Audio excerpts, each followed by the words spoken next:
But back to education. Education in our state continues to get better and better and better. And I'm enormously proud of that. When I first got elected into office, I was a state senator from Tampa Bay. Then I got elected Commissioner of Education for the state. Then I got elected the first Republican Attorney General in the history of Florida. And then 4 years ago, Governor. But when I was Commissioner, we were on a march with Governor Bush's leadership to change education in the Sunshine State, and we did. We brought in accountability. We actually started to grade our schools from A to F. They had done some of that before in Florida, but it was like, 1 through 5. Nobody knew which was bad and which was good, the 1 or the 5. When you make it A to F, it's abundantly clear what's good and what's bad. F is bad. So we thought transparency would be a good thing. And so now we grade all of our schools. And why shouldn't we? Some protested about that. They didn't want that sort of accountability. And there might have been a lot of people who have been involved in education for a very long time and weren't used to scrutiny, didn't like it.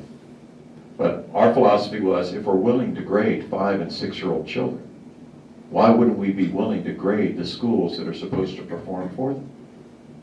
Because after all, they don't get a second chance. When they're done with elementary school or middle school or high school, it's over. And we either have, served them well or served them poorly. And so we had accountability, taking a measure of what happens in the classroom, introducing merit pay for teachers. That's an odd notion, isn't it? Sort of a capitalistic idea in education. It's a great thing. I'm proud to be a capitalist. I suspect most of you are too. But that's what we really did in education in Florida. When I got elected governor out of 50 states, we were ranked 31st. 31st out of 50 states in 2006, according to Education Weekly. The next year, we went from 31st to 14th. The next year to number 10. And this year, number 8 in America. Florida schools. I can remember as a kid, and even as a young professional, people who would move to Florida and say, you got a great state, but your schools are just terrible. Not so anymore. Because of some simple things. Accountability, taking a measure, and transparency.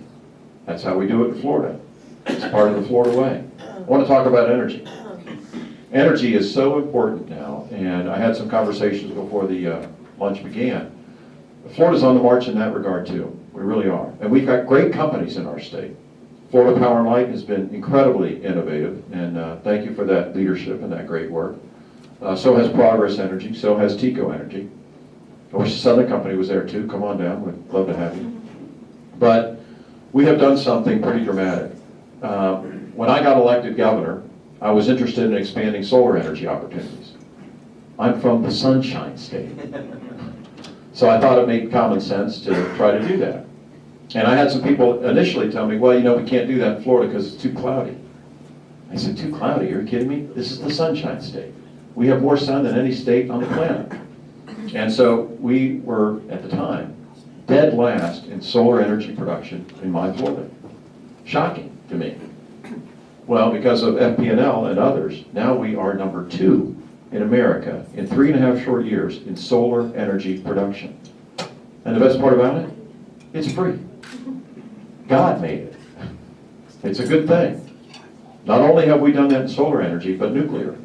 My state, my Florida, under my administration, permitted the first nuclear power plant in 30 years in this country. We did it last year.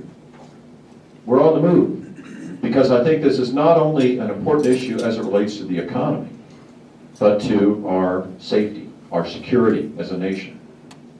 When the founders set this whole place up, they signed something called the Declaration of Independence. And it strikes me that we are more dependent in the area of energy than any place else right now. T. Boone Pickens has done a masterful job of marketing this issue very clearly when he says about $700 billion a year we send to people who don't like us very much.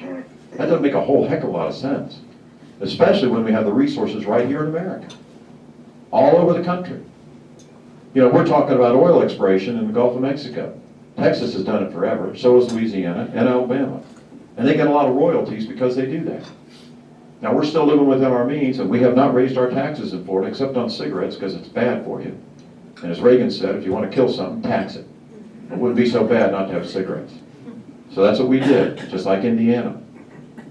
But if we could explore and get some resources out of the Gulf of Mexico or out of North Dakota or Montana and some of these other places where they exist, Alaska, we wouldn't be so dependent on these people that don't like America so much anymore.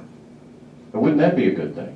And the added benefit and charm of the truth that gas wouldn't be $4 a gallon, because it's moving that way. It's almost $3 a gallon right now in Florida. I don't know what it is up here, it might be even higher. But you know, energy is such an important issue. And we, as I said, our companies have done incredibly well in Florida.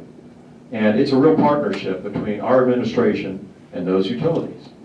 It's not always rosy, but most of the time it's pretty darn good. You know, we agree on an awful lot. And one thing I can tell you is most people don't agree on everything every day. You probably don't with your spouse.